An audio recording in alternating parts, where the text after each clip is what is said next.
Hello and welcome to Rathods Science Academy. Today in this session we are going to see current affairs of 12th January 2025. So let's get started with our discussion and let us see very important topics which are very much relevant from your UPSC point of view you are going to see in this class. So please do watch class till the last. So let's see the first article. So if you see the title of the first article, it is talking about health professionals urged to communicate proactively to allay concerns of HMPV. So this article is talking about this HMPV virus. So this article is important from your GS paper 3 Science and Technology. So in this Science and Technology, you will be seeing a chapter. It is about diseases. So in these diseases, we have two types of diseases. One is communicable disease, second is non-communicable disease. So the major difference between this communicable and non-communicable disease is mode of transmission. So in this communicable disease, so disease will be transmitted from one person to another person through communication. That means while talking, while sharing the things, or while kissing, while hugging. So through that thing, so disease is passed from one person to another person. That is called as communicable disease. For example, COVID-19 pandemic, for example, Ebola virus, dengue virus, etc. And next one here is NCDs, that is non-communicable disease. It is because of organ failure, organ damage, or genetic disease. So whenever one person is communicating with another person, there is no transmitting of disease. That is called as non-communicable disease. For example, liver disease, lung disease, hypertension, diabetes mellitus, okay, and kidney disease, liver disease. So everything which comes under your non-communicable disease. So here, how can you expect a question from this topic? So here you have to see some basic facts regarding this HMPV virus. So from that basic facts, you can expect your prelims based question regarding statements. So they may give like 2 to 3 statements and they may ask which of the above statements are correct or incorrect. Okay, or else they may ask, so how many statements are correct, like only one, only two, only three, none. So like that also you may get question from this area. So now let us see here why this article is in news. So actually this article is not talking about basic facts, but uh, how can this healthcare professionals and government of India need to take some steps to ensure that there is no spread of this HMPV virus. So recently one webinar regarding this HMPV virus is done, and in that a webinar they talked about healthcare professionals and their role now. So what is a role can be played by this healthcare professional now, so that they can communicate accurate information regarding this HMP virus to the public. So this article is talking about role of healthcare professionals in controlling or combating this HMPV virus. So this is the main crux of this article. So if you see some important details, so it is saying that yes, there is a need of proactive engagement. So public health workers now they have to shift from reactive to proactive communication strategies. That means now these healthcare professionals they have to come out and they have to reach this community people and they have to give clear evidence based information, because there is also chance of spreading of misinformation or disinformation that will leads to increasing of panic in the people. So if people are getting panic, so it is a first sign and symptom of the disease. So we have to control this panic. That means we have to control this misinformation. That means now there is a need of accurate information to the public. Who can do that? That is healthcare professionals can do that. So we need to have evidence based information rather than misinformation which is circulating in social media platforms. So actually now social media is become as a weapon, like where there is increasing of misinformation disinformation very quickly. So that here we need to have some proactive engagement so that we can build trust, and as well as we can provide communities with the knowledge so that they can understand the health risk they are going to have. And even we have to improve scientific literacy as well. So if you want to combat misinformation, first people need to know what is it, right? So for that we need to give the right information. So actually this article is talking about yes, we have to understand what is the basic of viral infection, how it is transferring, and as well as how it is about immunity, and how we can make people less panic, so that we can focus on education initiatives. So this education initiatives will be very helpful for critically evaluating the information that they are encountering day by day. And not only this, even government need to focus on proper surveillance system. Okay, proper surveillance system that we have to see, and especially we have to give importance for this robust health infrastructure as well. And whenever we are having strong surveillance system, that will be very much helpful for giving of accurate information to the people, and as well as people will be getting aware, and even they will be trying to combat misinformation. And next one here is not only providing the surveillance system, but even improving of immunity in children is very important.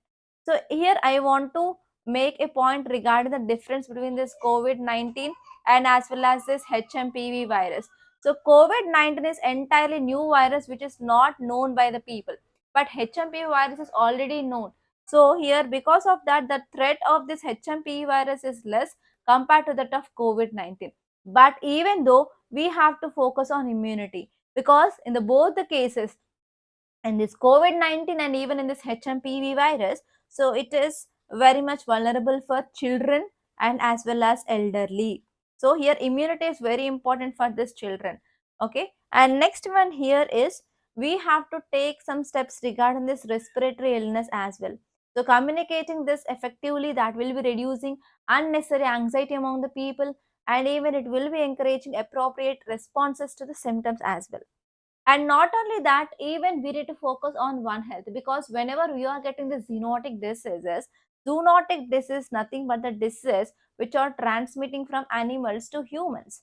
That means we have to take care of even animals, our environment where we are living, as a one health approach.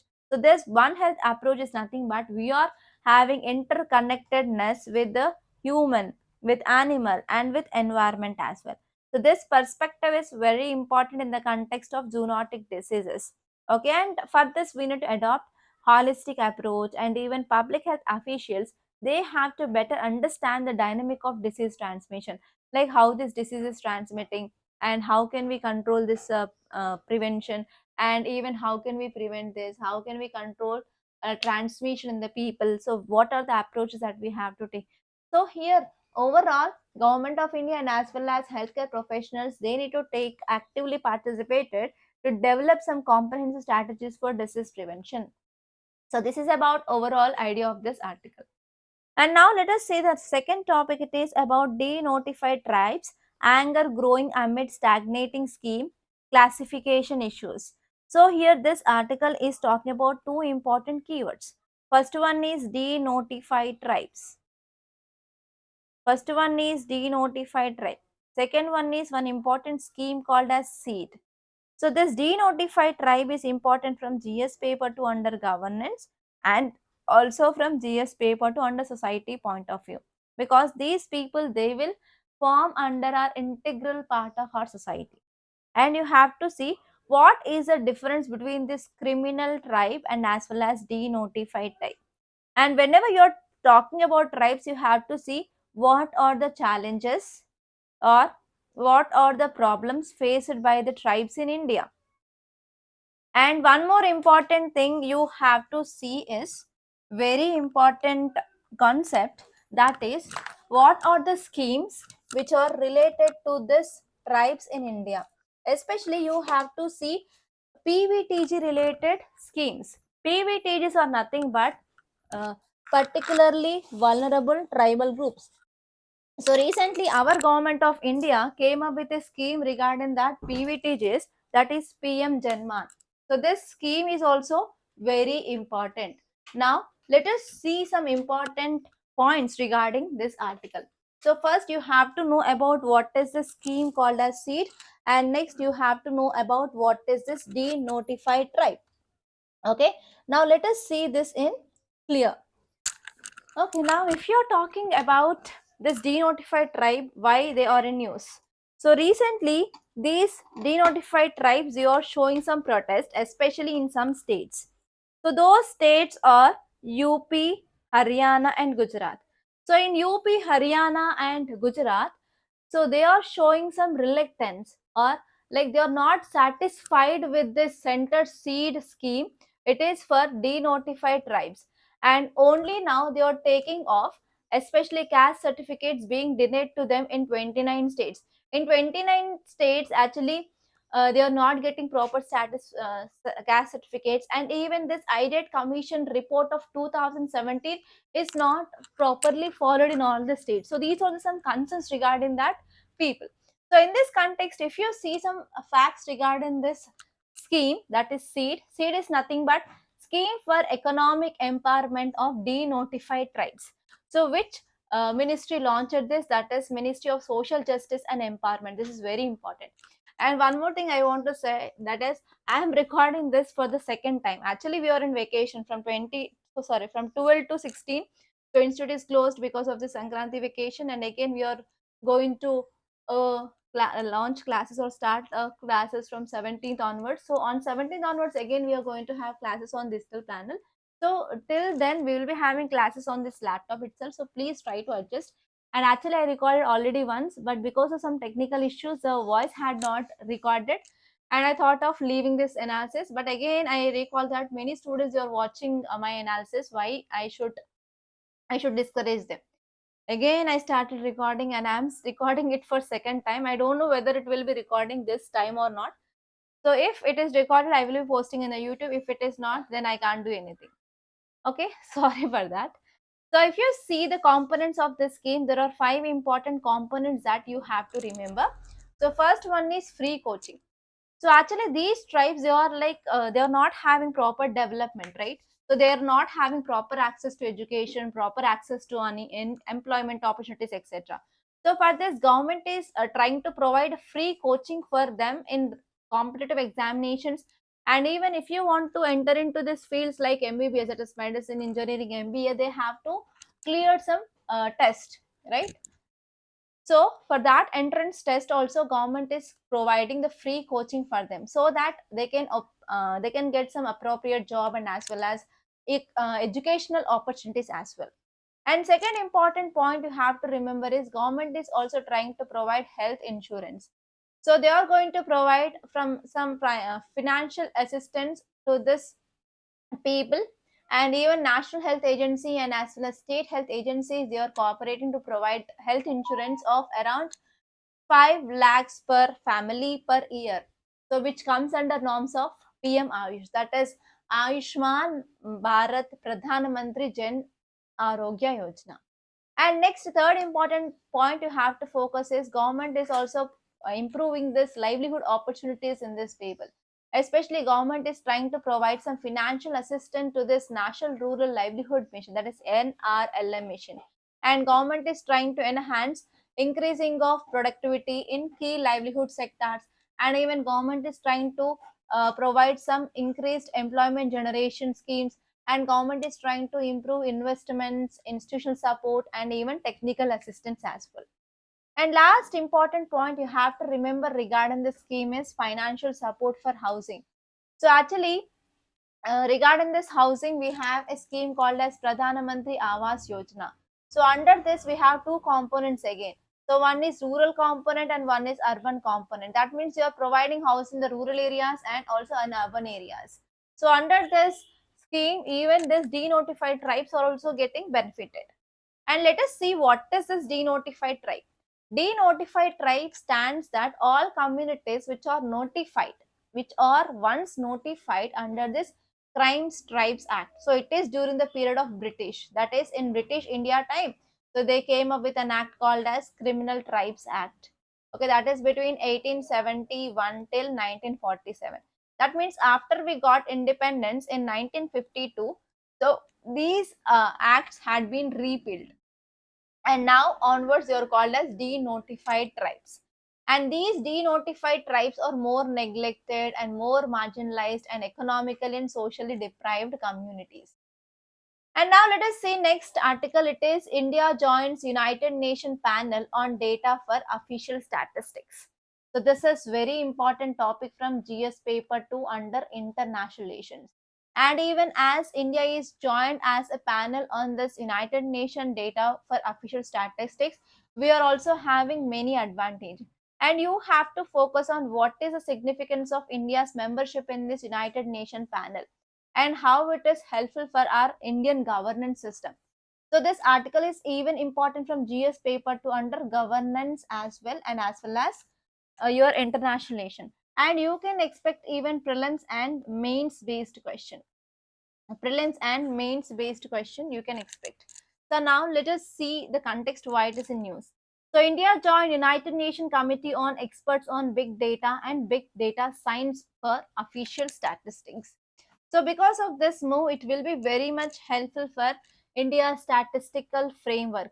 Especially it will be positioning countries to shape global practices and will be also helpful in leveraging big data and as well as data science. And even it mainly underscores India's commitment to utilize advanced data techniques. And even we will be getting technology so that we can enhance our evidence-based decision making as well. So, as a part of committee, India will contribute even some insights. For example, recently we developed this data innovation lab, and as well as we are also exploring some non-traditional data sources like we have satellite imagery and we have machine learning for policy formulation, etc.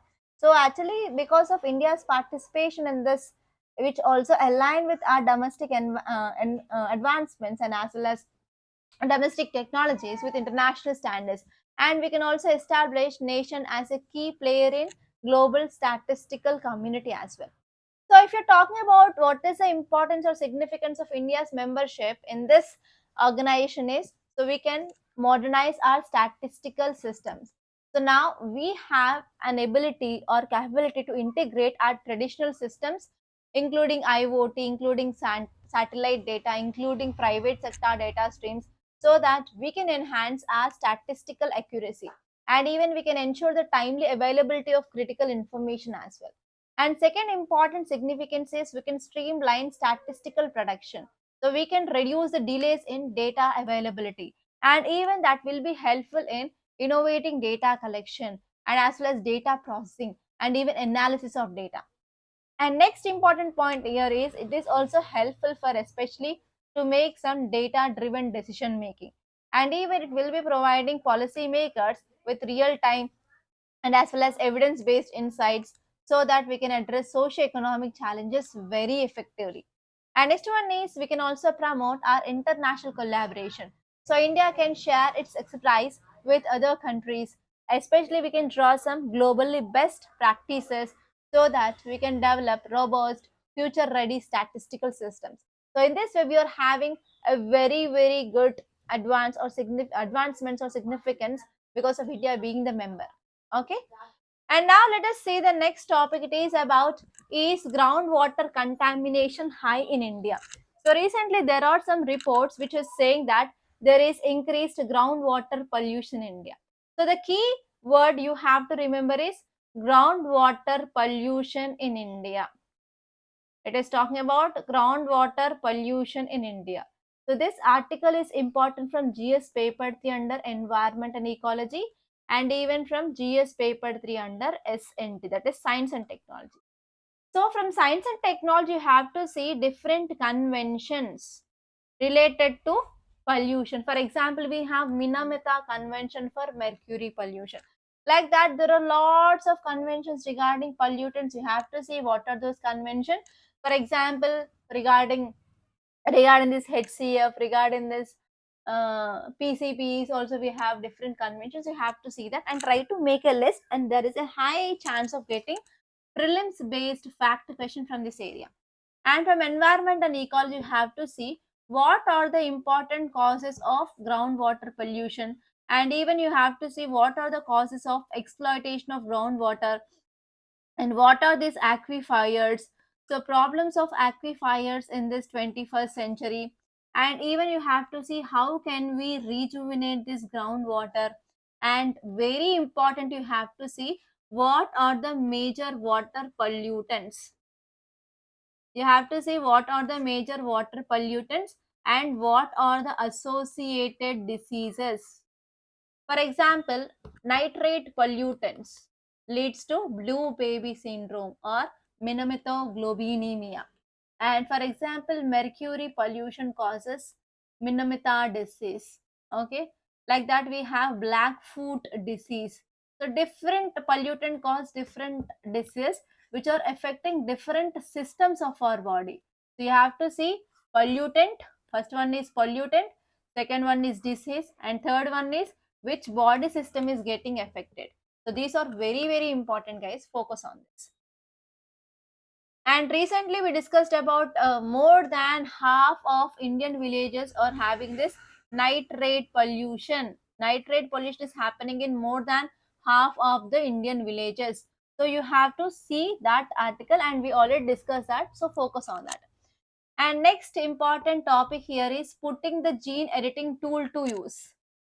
So here this article is talking about gene editing tool. So the gene editing tool which is talked in this article is CRISPR-Cas9. Okay, this is CRISPR-Cas9. So you have to see what is this CRISPR-Cas9. And if I'm not wrong, in 2020 or 21 UPSC prelims, they asked about recently CRISPR-Cas9 is in use. What is it? Okay, and this topic is important from GS paper 3 under science and technology. Especially when you're talking about this biotechnology part, we have to go for editing of genes, cutting off genes and replacing with the required one. So in that editing, we will be using molecular Caesar. That means to cut the gene, we need to have this Caesar. So one such a molecular Caesar is CRISPR-Cas9. Okay, now let us see some facts regarding this CRISPR-Cas9.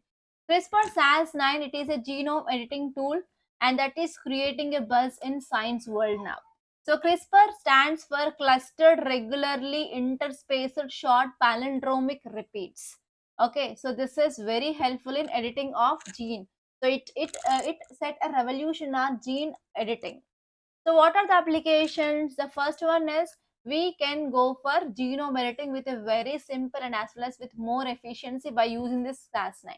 And CRISPR-Cas9, which has a lot of potential as a tool for coming up with a solution for many medical conditions, for example cancer, hepatitis B, and even high cholesterol. And even recently gene therapy had been identified for this hemophilia A. That means for genetic disease and for more complicated disease, the therapy can be done by using this CRISPR-Cas9.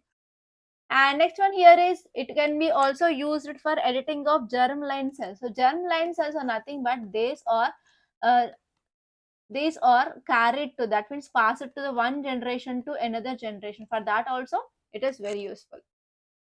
And let us see the next article. It is talking about oldest known dinosaurs in northern hemisphere. So actually, you know about this dinosaur, right? So dinosaur is a very biggest animal species which used to be there on Earth's surface, but this dinosaur had been become extinct. So one event that led to the extinct of this dinosaur species on the Earth is asteroid impact. So that is also called as Chicxulub crater. Chicxulub crater. So because of this asteroid which came and which hit the Earth's surface, because of that, that led to the wiping out of this large animal species on our Earth's surface. Okay, so here you have to see about dinosaurs and in which period, which era, which eon, so they had been wiped away, and what is this Jurassic era. So you have to see all those things. And actually, I think you might have studied about this continental drift theory, right? So when you studied about this continental drift theory, which is proposed by Alfred Wegener in 1912, he said that we had a super continent and super ocean. Supercontinent is called as Pangea, and super ocean is called as Panthalassa. And this Pangea is divided into Laurasia and Gondwana. So if I have to draw the diagram, so earlier we had supercontinent and this part is entirely ocean, super ocean. So this is called as Panthalassa. And this supercontinent is called as Pangea. And this Pangea had been divided into two parts. Okay, Laurasia in the north part and Gondwana in the south. In middle, we have a sea called as Tethys Sea. So actually, regarding this dinosaurs, so recently one dinosaurus fossil had been identified in the northern hemisphere. And if they went for dating of this fossil, and this fossil is belonging to around 230 million years old.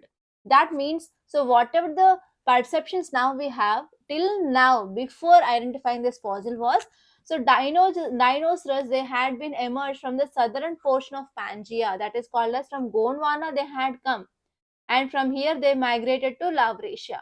But now this fossil identification which changed this perception and said that, so this is the oldest known Laurasian dinosaurs. So this is the oldest known dinosaurs in the northern hemisphere. And further we have to do study whether this dinosaurs had been origin in this Gondwana or Laurasia. Okay, so these are the some important things that you have to remember regarding this article. And today is Sunday, there is nothing much important which is present in our newspaper, and whatever the important thing is there, I covered here. And one more thing I want to say, I don't know whether this will be recorded or not. If recorded, I will be doing. And one more thing is, I'm not, I came out, actually I'm not in Hyderabad, I came out for Sankranti vacation, but even though I'm trying to provide this analysis, so please understand my consistency. So why I'm doing this videos, even though I came out with my kids, with my family, but I'm doing this for you students to try to use this. And once again, whenever there is a resuming of class on 17th onwards, we'll be having class on digital panel as usual. Until then, don't forget to keep watching and subscribe to Rathods Science Academy. And we are going to start this new GS prelims cum mains foundation batch soon. You can join that. And also anthropology offline and online course had been started. If you want, you can join that as well. So if you have any queries, you can call me on this number 80765513, and even you can text me on WhatsApp. Thank you so much guys for watching.